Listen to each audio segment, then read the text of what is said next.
Welcome to the channel. Welcome to today's run through of all the latest Manchester United news and transfer updates, keeping you right up to date with everything. I'm Jamie. Before getting into it, smash a like on the video, subscribe to the channel if you're new.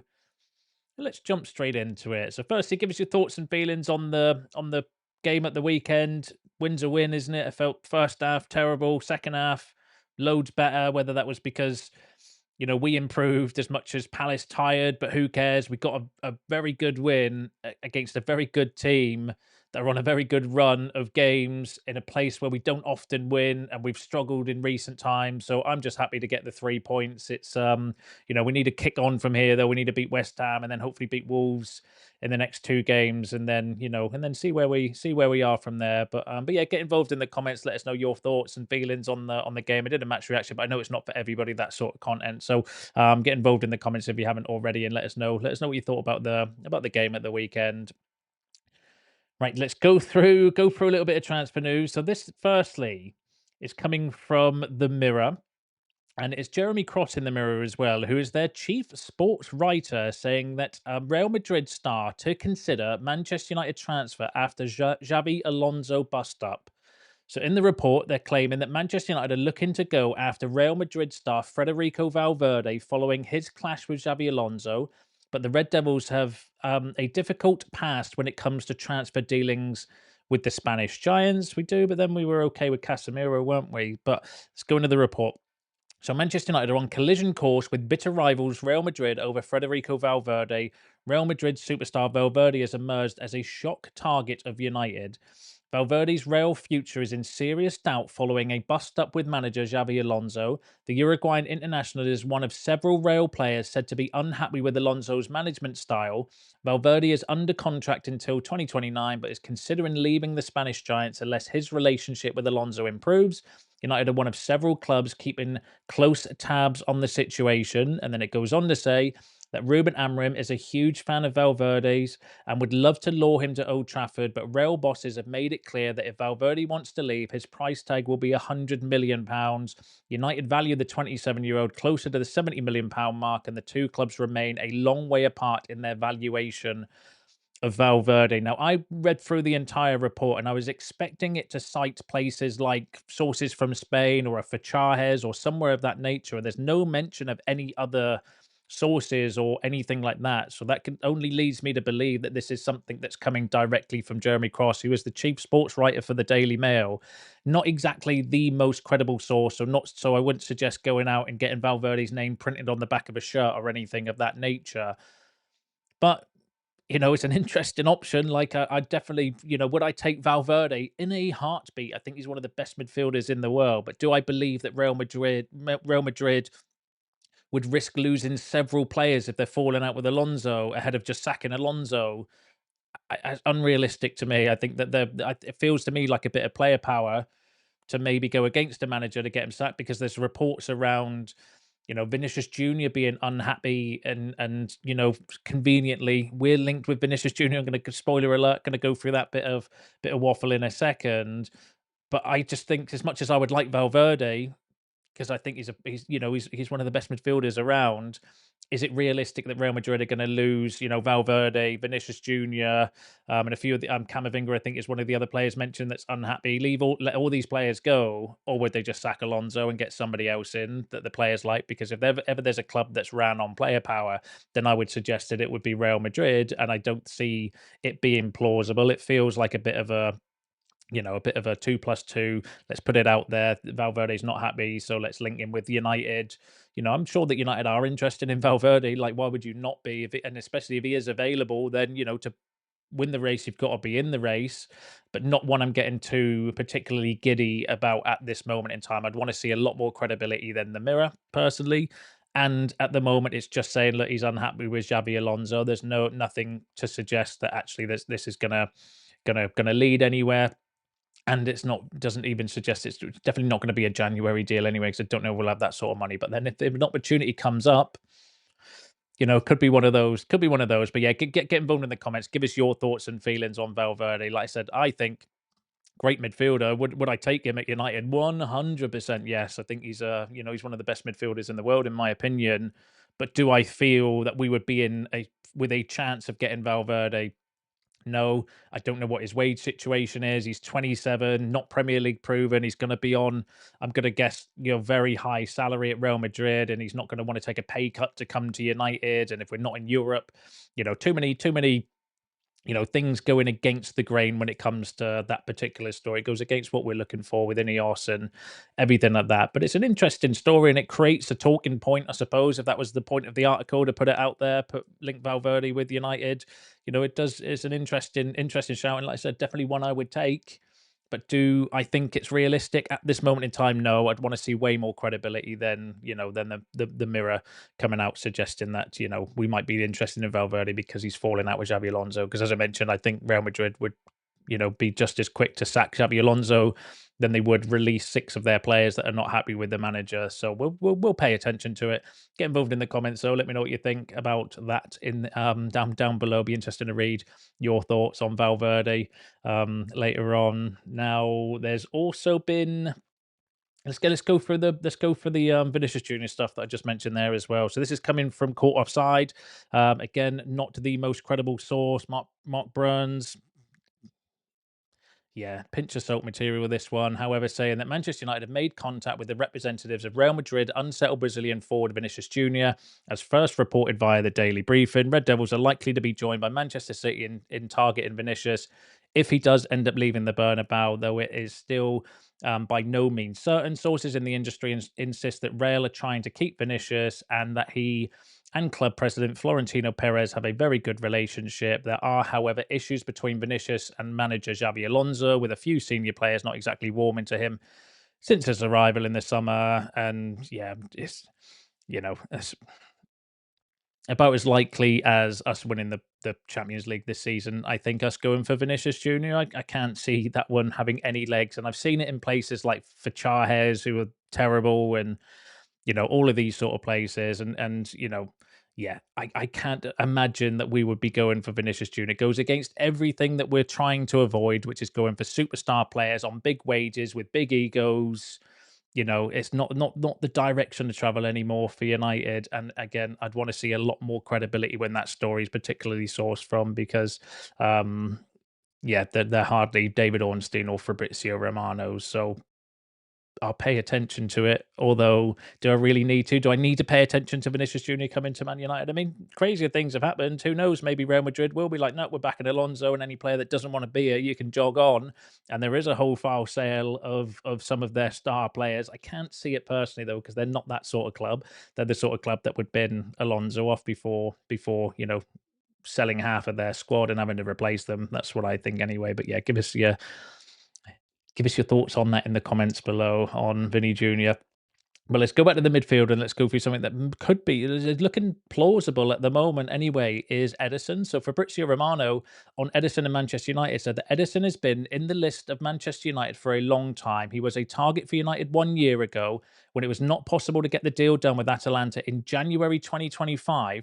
The agent is now saying the contract with Ederson is valid until 2027. There's no discussion on him going to extend it. The price for Ederson is now between 30 to 40 million euros. So Fabrizio Romano's dropping it out there, because I don't think that was widely reported at the time that United went in for Ederson a year ago. So that's under Amorim, that's under Ineos as well, which, I thought the Ederson links had gone particularly dead definitely since Ruben Amorim came in anyway. We were heavily linked with him before that under Eric Ten Hag. Maybe he was, and I felt that was seen as a player maybe to fit more of his sort of style of play. But if Romano's saying that we went in for him January last year, but couldn't get a deal done, does this now become a plausible option for January if it is somebody that we're still interested in? Because his value is pretty much half from what we were being quoted before. It was like 60, 70 million pounds. I think the fee that Atalanta wanted for Ederson, and we weren't prepared to pay that for him in January last year. But if he's not going to sign a new contract and is now available for 30 to 40 million euros,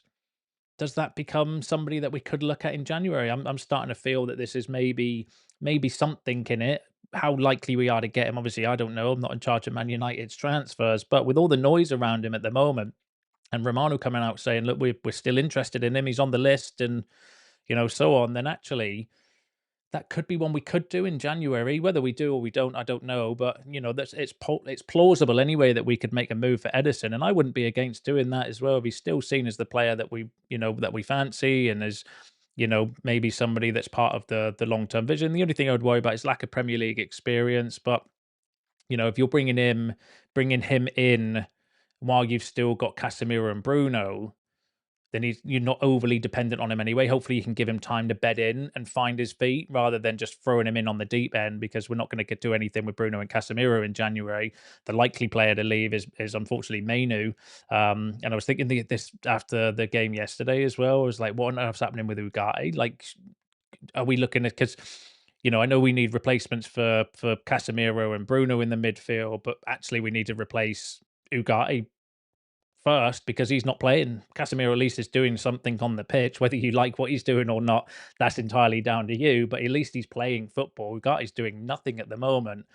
So you need to remove Ugarte, in my opinion, bring someone in to replace Ugarte, and Ederson might be one of those who would also, have time to bed in, like I said. So actually, that seems possible. We'll have to wait and see. I'll keep an eye on that one though for you. But yes, it's a when we go back to opportunities, looking for opportunities in January, then maybe that does become an opportunity. Along with, I think, Conor Gallagher potentially could be one that we would be an opportunity, and still maybe Gomez. I think those three are maybe plausible in January, but the others that we're all linked with, the Whartons and Andersons and Balabers and stuff, the narrative at the moment is that they're not going to be available. They're not January deals, but yeah, give us your shouts on Ederson as well. That'll be interesting to hear. Now, on Conor Gallagher, and sticking with Romano, we said that Manchester United would need around £26 million to land Conor Gallagher in January. The club sees him as an opportunity signing rather than a priority target. So £26 million. We don't know. The reports are that Athletic don't want to necessarily do another loan, and I don't know whether United would want to do a loan as well, because we've been told that we don't want short-term stopgap signings. But then if you loan Mainu, loan Gallagher in, that I don't know whether that's something that they would consider. But £26 million for Conor Gallagher in January, and again, if you're going to be looking to, I mean, there's no links or anything, but I'm looking at it now and thinking, well, we need to get rid of Ugarte because he's clearly not fancied by Amrim at all. And you need to get him out of the squad and replace him. And if you're thinking, well, Ugarte's, or Gallagher's a replacement for Ugarte, that's somebody that could also impact on the first team, Premier League proven and all of that stuff. Again, does that become a plausible option? I think so. I think as I mentioned, the main names that we're linked with, the Whartons, the Andersons and all of that stuff, not for January, but Conor Gallagher, Gomez, and maybe Ederson now I would throw on that list, could be opportunities for a January deal if we are going to move for them to bring in a midfielder. But yeah, give us your thoughts on that in the comments below, as I am sure that you will. Now, sticking with a player that I mentioned there that actually did quite well against us at the weekend. I think he passed his audition. I think Anderson's looked good against us, and I think Adam Wharton looked really good against us as well. Like his vision and his passing and his one touch. Forward thinking passes as well. One thing I really liked about him, he's constantly scanning. There were times where, the ball came to him quickly, but he's a little bit Scholes-esque, and I'm not comparing him to Paul Scholes, but Paul Scholes' head would always be on a swivel because he already knew if he got the ball where to ping it to. And I felt a little bit like that with Adam Wharton. And it's coming again from Jeremy Cross from the Mirror, saying that Manchester United are among a host of clubs monitoring Crystal Palace and England midfielder Adam Wharton after his stellar rise in recent years. But it says Adam Wharton is ready to snub a move to Manchester United if Ruben Amorim's men fail to secure European qualification. United have made the England and Crystal Palace star one of their main transfer targets in the summer. Amorim believes the midfielder's quality on the ball makes him the ideal fit for the team and wants to build at Old Trafford.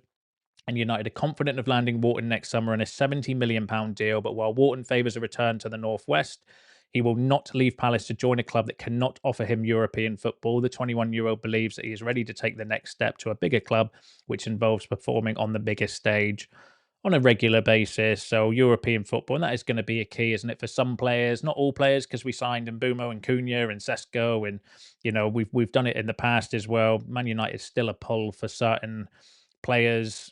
And that's always going to be the case as well. But for some players, it might make the difference. Look at Liam Delap wanted to play Champions League football. We lost out on Delap. Some might say that's a blessing in disguise, considering his start to life at Chelsea. But we would have gone for Delap if he wanted to come to us. It's just he prioritised Champions League football, and that's why he's playing at Chelsea and not at Man United. How mad, isn't it? How things work out sometimes for the better as well, in my opinion. And Adam Wharton might be one of those, because we're not always going to get lucky where the players we're going in for are like United fans or have an affiliation to us. That's not always going to be the case. And unfortunately, if we're not in European football or Champions League or Europa League or whatever, we are going to lose out on transfers because of that. And that's just the reality of the situation. That's just normal, though, as well, because I think we've got players that maybe would have gone to another club had they been in Europe in the past as well. And that's just the way the world works, doesn't it? But yeah, Adam Wharton, I thought was excellent against us at the weekend. So I think him and Anderson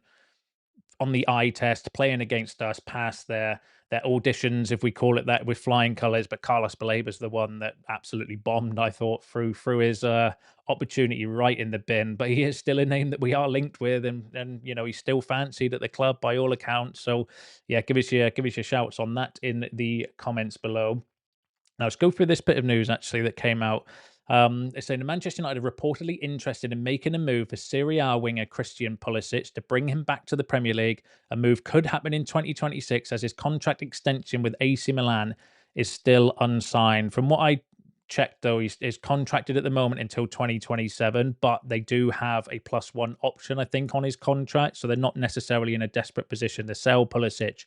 And that came from Goal as well. And they've got a very large following online as well. However, in the report itself, it says the following. So, Premier League return for Christian Pulisic. Man United, one of two clubs considering transfer bid for the United States men's national team star, as AC Milan contract extension remains unsigned. And it says Man United are reportedly keen on bringing ex-Chelsea forward Christian Pulisic back to the Premier League. Aston Villa have also been cited with interest in the star, who's been catching the eye for AC Milan. Another transfer for the American could be agreed in 2026 as the offer of a contract extension at San Siro remains unsigned. So they could look to cash in on Pulisic, if he doesn't sign his new contract, although they're not necessarily in a desperate position with his contract the way that it is, because it runs out 2027. He's got the option of a +1 from what it says on via transfer market for that one. However, and I would take Pulisic. I think he'd be an interesting option to bring in, somebody that you could rotate in the forward lines. Yeah, would give us a little bit extra, something we're looking for as well. I've been saying for a while, we need someone with a bit of pace or a bit of flair to come off the bench sometimes and affect games, or rotate with, if Ahmed's having a poor game, or with Mbumo, or with AFCON coming up and all of that stuff. I do think it is a profile of player that we're looking for. We know that Ruben Amorim is as well, not necessarily to play at wing back. I think he would play in the forward positions personally, because I don't think he's quite got the physicality to do a like a wing back role. But it came from frickin' Fachajes. So when I read the actual report, it says, according to Fachajes, the Red Devils are mulling over approach once more. It's claimed United want Pulisic to form part of a revamped attack as they target more creative and game-changing players and build a squad that can strengthen their aspirations for European tournaments. So as exciting as it was when I thought about it, because I think Pulisic would be a decent shout. He's still only 26, coming up 27, I think, has Premier League experience, done well since he went to Serie A. Not a bad shout. Wouldn't be necessarily, bank breaking as well for the fee. But unfortunately, it's come from Fachajes, who, as you know, or if you're new here, then I think they're one of the worst sources of information out there personally. But they always get reposted and re-aggregated and stuff, which is why I like to, read the articles and go through them and stuff. But it does create a bit of a talking point, because I think Pulisic would actually be a decent shout if you can't go for, the main man is Semenyo, isn't it? Semenyo is the main one that we're linked with, whether we're interested or what we are interested. David Ornstein said that we are interested, but whether we would move for him or whether he'll be interested in coming to United, obviously we don't know. It's still seen that maybe City and Liverpool might be making moves for Semenyo in January. Whether we'll join the chase for them, we'll have to just wait and see. I think it's an opportunity to do something, though, and I think he would tick the box of what we would need and what we would be looking for as well. So I would be all over going for Semenyo. But there was a report the other day saying that Man City are ready to go and make a move in January, and I don't know budget-wise whether we've got the funds available or whether we would join them in doing that. So we'll have to keep an eye on that one as well. But yeah, give us your thoughts on Pulisic. So that'd be an interesting one. Actually, get involved in the comments. Pulisic, if it wasn't from Fachajes, we'll wait for more credibility and see how it plays out. feeling is we're not going to hear from him again or hear that name again for a very long time. But if it does, I'll obviously bring it to you, and we'll go through it then. But yeah, give us your thoughts. Pulisic, would that be a good shout for you? A bad shout? Get in the comments. Let me know. Let me know on that. Now, Man United are on the verge of signing a player. He's flown to the UK that we bought to you the other day, and that's a Roscoe. So this is coming out from South American news outlets saying that Manchester United believe they are securing the new Moises Caicedo in youngster Christian Camilo Orozco. He's described as a leader of a new generation in Colombia. United see him as a modern pivot who can recover the ball aggressively, provide precise long passes, and who has uncommon emotional maturity for a 17-year-old. He is not a hard midfielder like Casemiro, but more in the modern style of the Chelsea stars. And Romano sort of said the same thing as well, that United see this kid as the next Moises Caicedo.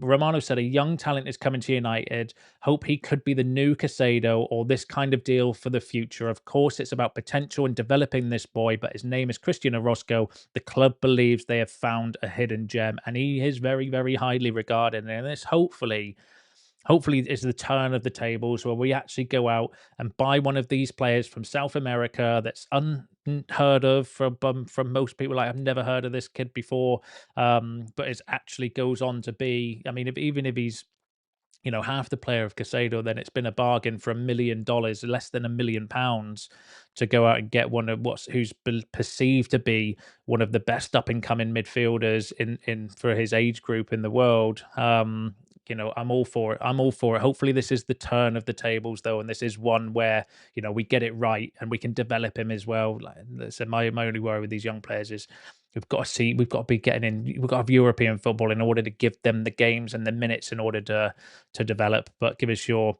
thoughts and feelings on that in the comments. I mean, if we don't have European football, though, then we can do what we've done with a couple of our other young players, and like what's going to happen with Diego Leon, and that's loan them out. So Diego Leon is expected to go on loan to OGC Nice in January. Ineos are using their connections and UEFA multi-club ownership transfer rule ended in September 2025. 18-year-old is expected to be involved with their first team. So that came from Sully Talks, confirming that the stories that have been doing the rounds over the last few days, that Leon going to Nice on loan is one that's probably going to happen. And yeah, we haven't got a transfer ban with Nice anymore because that expired at the end of September as well. So could we be doing things like that? I think that was part of the aim, wasn't it? When Ineos first came in, I remember they were looking to do like a multi-club model where we could sell and buy players from Nice. Obviously, we got a little bit butthurt by the Todibo one, with us both qualifying for the Europa League and the rules being the way that they are with that. But could this be the start of something? So if we haven't got European football and you do get someone like a Roscoe, if we've got a pathway to maybe loan them out, we've got a guy on loan at Lausanne as well, haven't we? The young striker, I forget his name off the top of my head. So yeah, if we can't give them minutes, then maybe we could loan them out to Ineos's other clubs to help them develop that way, which isn't a bad shout to do, in my opinion. So yeah, Leon looks like he's going to go to Nice on loan for second part of the season. And they're not the only young players that we have been linked with. So Chelsea and Manchester United are both making advances to sign Gremio's Luis Eduardo. The 17-year-old has represented Gremio's under-20s side since the start of last year. He also made his senior debut in February and it's been his only appearance for the first team. Eduardo represented Brazil at the Under-17 World Cup in Qatar last month. They lost the semi-final and third-place playoff to Portugal and Italy, respectively, on penalties. The youngster is known for his pace and reached 38 kilometers an hour for Gremio's under-20s earlier this year. Like, holy shit, that's fairly speedy. Speedy Gonzalez. Apparently, he turns 18 in January, and so could potentially be one that could come to the club a little bit earlier than the others. Obviously, a Roscoe that I've just bought you there is not going to be until June, because that's when he's under 18. So because of Brexit rules, we can't sign him at the moment. But apparently, this kid is 18 in January, so could be one that we could move. Whether we would sign him and then loan him back, or do a loan to Nice or Lausanne, as we've just mentioned as well before. Who knows? But there's been but yeah, I've got no issues with us going for these types of players. I think it's about time we did start looking and scouting the under-17s and under-18s World Cups and going for some of the gems and the players that obviously stand out in those tournaments as well. Nothing wrong with that. And there's been another link from Go Brazil, this time linking us with Robinho Jr. So this story is not going away from South American sources or outlets, but we'll need to pay attention to it. Saying that Manchester United are keeping close watch on Robinho Jr., the son of Robinho. Robinho Jr. turns 18 years old in December, meaning that he will be eligible to move in January. Christopher Villa was very interested in bringing him to United. So again, there's more reports from South America linking us with Robinho Jr., who similar to, similar to Eduardo, is 18 in January or end of December. So they could potentially be deals we could do in the January transfer window. They're obviously not first team players. These are developmental players that, like I said, we could see going out on loan or could see added to the under 20s, under 21. And I imagine they'll take their time with them, like we have been with a couple of the other young players. Too much time, in my opinion, for some of them. But that's my personal opinion on that one. But yeah, I've no issue with us going for these types of players. The more the merrier, in fact, because the more I don't want to, the more you can get in, the more chance of some of them making it, and that's what we want. Even the ones that don't make it, if they're cheap deals, then you can sell them for profit, and that helps us add to the first team as well. So yeah, no issue whatsoever with any of those. But I'll pay attention to them. I'll bring you any more updates if they come out. But yeah, give us your shouts on that in the comments below. Give us your thoughts on all the other topics discussed in today's video, because that's you all up to date with the latest news and transfer updates. Don't forget to smash a like on the video on your way out. Subscribe to the channel if you're new. See you in the next one.